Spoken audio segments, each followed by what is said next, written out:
नमस्कार, आप देख रहे हैं पटना न्यूज़ 24 लाइव और मैं आपके साथ मंजर आलम। पिछली सप्ताह में हमने एक इंटरव्यू किया था सर का। ज़रूर मंजर साहब, ज़रूर परिचय भूल गए होंगे लोगों के। मैं प्रोफ़ेसर डॉक्टर अनुकूल सरकार, प्रदेश महासचिव, जदयू अति पिछड़ा प्रकोष्ठ, सह उपाध्यक्ष बिहार बंगाली समिति। सर हमारी एक क्वेश्चन है सर। एक सर्वे रिपोर्ट के अनुसार बिहार में बसे बंगाली समुदाय के विकास स्तर में सबसे निचले पायदान पर है। इस संदर्भ में आपकी क्या राय है? जी ये बड़ा ही प्रासंगिक है और आपने बड़ा मार्मिक प्रश्न किया है कि बिहार में बसे हुए बंगाली लोग विकास पथ पर सबसे पीछे हैं। बंगाली समाज तो इतिहास गवाह है, हमेशा आगे रहा है, लेकिन यहाँ के बसे हुए बंगाली लोगों की स्थिति थोड़ा-सा भिन्न है। और इनका स्तर सबसे नीचे होने का 2 मुख्य कारण है। पहला कारण है शिक्षा और दूसरा कारण है रोज़गार। ये दोनों ही चीज़ों से ये वंचित रहे हैं पिछले 70 सालों से। आज से करीब जैसे पिछले इंटरव्यू में मैंने आपको बताया था, आज से 70 साल पहले तब का पूर्वी बंगाल से विस्थापित होकर के यहाँ बिहार के इस प्रांत में भिन्न-भिन्न जिलों में आकर लोग बसे थे। तो जब वो लोग यहाँ आए, तो उस समय यहाँ के लोग लोकल भाषा से उनकी भाषा मेल नहीं खाती थी। यहाँ की भाषा को वो नहीं समझते थे और उसके भाषा को इनके भाषा को यहाँ के लोकल लोग नहीं समझते थे। तो एक कम्युनिकेशन गैप क्रिएट हुआ और भाषा का आदान-प्रदान और दोनों समुदाय को कनेक्ट करने में करीब-करीब 10-12 साल लग गए। 10-12 साल के बाद धीरे-धीरे लोग यहाँ के लोकल भाषा सीखने लगे। लोकल लोग भी हमारी भाषा को थोड़ा बहुत समझने लगे। तो उसके बाद चिंता हुई शिक्षा का क्या होगा? क्योंकि आप जैसा कि आप भी आपके संज्ञान में होगा, कोई भी समुदाय के विकास के लिए 2 चीज़ सबसे इम्पोर्टेंट होता है, शिक्षा और रोज़गार। तो शिक्षा में भी लोग पिछड़ गए। पिछड़ने का कारण क्या है? इस पर थोड़ा-सा हम लोगों को चर्चा करना चाहिए होगा। बिल्कुल, बिल्कुल। तो शिक्षा के लिए जैसे हम लोग बांग्ला भाषी हैं, उस समय बांग्ला पढ़ने का कोई ऑप्शन यहाँ नहीं था। जैसे हमारे समाज के 95% बांग्ला पढ़ना लिखना नहीं जानते हैं, जैसा कि पिछले इंटरव्यू में मैंने आपको बताया था। उसका कारण क्या है? उसका कारण है स्कूलों का नहीं होना, शिक्षकों का पर्याप्त रूप में नहीं होना, किताबें जो बांग्ला भाषा में किताबें आती हैं वो नहीं मिलना और जहाँ भी ये सुविधाएँ हैं वहाँ पर टीचर की बहाली नहीं होती है। अभी-अभी मेरे संज्ञान में आया है पटना यूनिवर्सिटी में बांग्ला विभाग में कोई शिक्षक नहीं है। तो टीचर टीचर का पैनल वहाँ तैयार है लेकिन वो लोग बहाली नहीं करता है। इसके लिए हम लोगों ने सरकार को अप्रोच किया लेकिन उसे वहाँ से समुचित जवाब अभी तक नहीं मिल पाया है। इनके विकास के लिए अपने स्तर से क्या उपाय होना चाहिए अब? सबसे पहले इनके शिक्षा का समुचित व्यवस्था होना चाहिए। यहाँ सबसे पहले इनकी मातृभाषा क्लास 5, 6, 7 जितना पढ़ना चाहे वो तो सबसे पहले इनिशियल जो है वो करें लोग। उसके लिए समुचित शिक्षकों की व्यवस्था, स्कूल की व्यवस्था।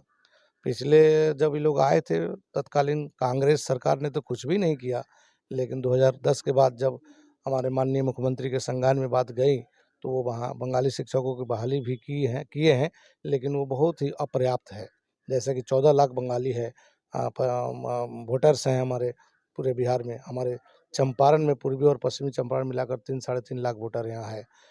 तो आप समझिए साढ़े 3 लाख वोटर के अगेंस्ट में मात्र 120 या 22 शिक्षकों की बहाली हुई।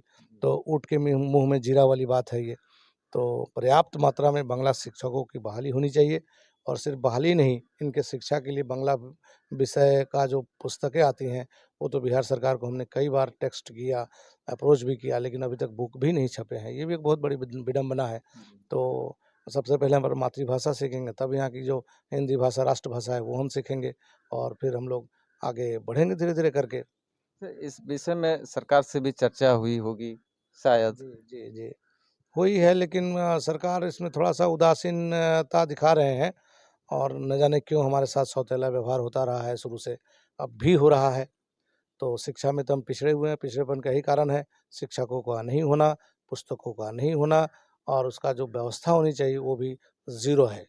सरकार से इस विषय में क्या माँग करना चाहते हैं कि आपकी बातों को सरकार समझे और जाने और आपकी माँगों को पूरा करे? इसके लिए आपकी क्या राय है? देखिए, इसके लिए सबसे पहले लोकसभा, विधानसभा में हमारा बंगाली समुदाय का कोई कैंडिडेट होना चाहिए, जो इस आवाज़ को उठाए और सरकार तक पहुँचाए। असल में नीतीश सरकार तो बड़ी सेंसिटिव सरकार है। मेरे ख़्याल से उनके संज्ञान में बातें नहीं होंगी। 1-2 बार भी किया भी गया, फिर चुप हो गए लोग। तो इस बार आर-पार की लड़ाई की बात हो रही है। इस बार हम अपना कैंडिडेट बंगाली समाज से विधानसभा और लोकसभा में भेजेंगे ही भेजेंगे। पूरा बंगाली समाज इस बार इस पर एड़ी चोटी का जोड़ लगा रहा है और वहाँ हम अपना विधानसभा में और लोकसभा में अपनी आवाज़ को बुलंद करेंगे और सरकार का ध्यान इधर आकृष्ट करेंगे। ये सरकार आपकी बातों को अगर मान जाती है तो कहाँ कितना तक उचित है कि आपकी मनोकामना जो है पूर्ण हो जाएगी? आपके अगर चुनावी मैदान में उतरते हैं तो कितना लाभ होगा जनता को? 100% लाभ होगा मंजर भाई, जैसा कि आपने पूछा। ये दोनों चीज़ें शिक्षा और रोज़गार दोनों ही अगर समुचित ढंग से इन लोगों को मिलता रहे, जो कि अभी भी इन लोगों को 1% भी नहीं मिल रहा है, मिल जाए तो निश्चित रूप से बंगाली समाज, यहाँ के बंगाली समाज ज़रूर अपना बौद्धिक स्तर, सामाजिक स्तर और राजनीतिक स्तर ऊपर करेगा। आपको कोई अगर मौका मिल जाता है तो आप अपने समुदाय के लिए क्या करेंगे? ये हमारे दर्शकों को बताएँ कि क्या कर सकते हैं अपने समुदाय के लिए जो आपको अपना विश्वासी माने? देखिए मंजर साहब, ये मेरा जीवन का तृतीय अध्याय तो ख़त्म हो गया, चतुर्थ अध्याय शुरू करना है और हम शिक्षक के रूप में अपनी सेवाएँ कब 32 साल तक दिया है और मैं एक शिक्षक हूँ। समाज को सुधारने, उसका उत्थान करना भी एक शिक्षक का दायित्व होता है। शिक्षक को कहते हैं गुरु। गुरु 2 शब्द 2 चीज़ से बना हुआ है। गु का मतलब होता है अंधकार और रु का मतलब होता है प्रकाश। अंधकार से जो प्रकाश की तरफ ले जाता है, उसी को गुरु कहते हैं। तो ये अंधकार जो हमारे बंगाली समाज में छाया हुआ है शिक्षा का, इसको हमको दूर करना है। हम इसके लिए लड़ेंगे, मरते दम तक लड़ते रहेंगे और सरकार को समय-समय पर जगाते रहेंगे, जो हमारे अधिकारों से हमको वंचित नहीं किया जाए। हमारा तो मौलिक अधिकार है हमारा शिक्षा को प्राप्त करना और वहीं से हम महरूम हैं। तो ये तो हमारे साथ सौतेला व्यवहार 70 सालों से हो रहा है। हम सिर्फ़ यूज़ हुए हैं, तो क्या हम यूज़ और थ्रो के लिए बने हुए हैं क्या? सिर्फ़ वोट देने के लिए?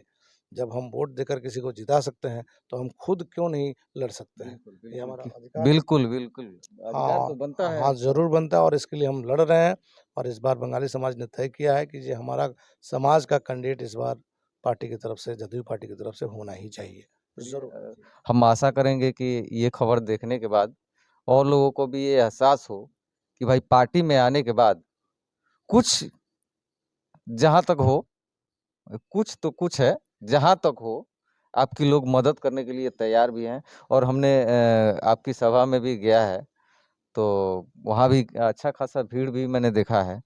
दूसरी भी कोई समस्या है सर, हमने सुना है कोई समस्या होगी जो आप सरकार के को बताना चाहते हैं? हाँ, मंजर साहब ज़रूर हमारी पहली 2 समस्या जो मैंने आपको बताया शिक्षा और रोज़गार, उससे तो हम वंचित हैं ही और दूसरी समस्या जो बड़ी विडंबना है, कि सरकारी जो लाभकारी योजनाएँ हैं, उन योजनाओं से भी हम महरूम हैं। जैसे हमारा बंगला भाषा जो है और बंगाली समुदाय के लोग जो हैं भाषाई अल्पसंख्यक के रूप में बिहार सरकार ने चिन्हित किया है। इसका नोटिफ़िकेशन बिहार सरकार ने भी किया है, राज्यपाल ने भी किया है। मतलब हम भाषाई अल्पसंख्यक हैं बिहार में। तो उस अल्पसंख्यक का जो लाभ जो सरकारी लाभ होना चाहिए, उससे भी हम कहीं नहीं हैं, दूर-दूर तक हम कहीं नहीं हैं। जैसे मान लीजिए कोई अल्पसंख्यक का जैसे आपका मुस्लिम समुदाय का कोई सार्वजनिक प्रॉपर्टी है, तो उसको कोई अतिक्रमित किया है या कोई झड़प लिया है, तो उस पर कानून बने हुए हैं, उससे विमुक्त कराने का। तो हमारे बहुत सारे बंगाली प्रॉपर्टी जो है पटना में आप देखिए ना जाकर के, पटना और मुज़फ्फरपुर और जो बड़े-बड़े शहरों में मैक्सिमम बंगाली लोग का प्रॉपर्टी जो है लोकल बाहुबली लोगों ने हड़प लिया है और उसके अगेंस्ट में हम लोग कुछ नहीं कब्ज़ा करवा कर लिया है लग कब्ज़ा रहा है। कर लिया है, उसके अगेंस्ट में हम लोग कुछ नहीं बोल पा रहे हैं। तो ये तो कानून है, उसका अधिकार हमको मिलना चाहिए और उस अधिकार में दूर-दूर तक हम लोग को नहीं मिला हुआ है। हमारे बंगाली समाज की प्रॉपर्टी जो है अतिक्रमित होती आ रही हैं और आज भी हो रही हैं और उसके लिए कोई भी जो कानून बना हुआ है, उसके अधिकारी हम हैं, लेकिन उसका भी कोई अता-पता नहीं है। अफ़सर लोग इसको इससे आनाकानी करते हैं। तो हमारा वो भी मौलिक अधिकार है, उससे भी हम वंचित हो रहे हैं। तो हम सरकार से ये कहना चाहेंगे, जो भाषाई अल्पसंख्यक आयोग के रूप में अल्पसंख्यक आयोग का जो भी योजनाएँ हैं सरकार के, जो भी लाभ है, वो हमें मिलना चाहिए। और दूसरी बात, जाति के लिए भी हम लोग लड़ रहे हैं। जैसे यहाँ जो हम लोग बंगाली समुदाय के लोग बसे हुए हैं, उसमें 70 टू 75% लोग जो हैं अनुसूचित जाति से आते हैं। जैसे 5 जाति हैं इसमें, नमोशूद्र है, ताती है, भूइयाँ है और 3-4 3 माने 5 टोटल जातियाँ हैं, जो दूसरे राज्यों में जैसे पश्चिम बंगाल में, उड़ीसा में, असम में, मणिपुर में, त्रिपुरा में, ये अनुसूचित जाति के दर्जे में आते हैं। लेकिन बिहार में इसको अति पिछड़ा घोषित किया गया है और बिहार सरकार के पोर्टल में ही है। तो हम जहाँ अनुसूचित जाति के हैं और हमको उसका लाभ नहीं मिल रहा है, सरकारी योजनाओं का लाभ हमको नहीं मिल रहा है, तो हमारी ये भी सबसे बड़ी लड़ाई है कि हमारा जाति प्रमाण पत्र जो है वो सुधर करके मिले। और इसके लिए सरकार को हमने 2-2 बार अप्रोच किया है, यहाँ से कार्मिक विभाग से उसको हमने करा कर दिल्ली भेजा है, तो उसमें से कुछ क्वेश्चन मार्क लगाकर वो लोग वापस किया था। तो हमारा बिहार बंगाली समिति उसको रेक्टिफ़ाई करके फिर दोबारा भेजा है। फिर तिबारा वो लोग कुछ और भी प्रश्न उसमें ऐड करके भेजा है, उसको भी तिबारा हमने रेक्टिफ़ाई करके उसको फिर भेजा है। और ये चीज़ अभी भी दिल्ली में लंबित है और पिछले 7-8 साल से लंबित है और बड़ी अजीब बात है, इस पर किसी ने कोई सुध ही नहीं लिया है।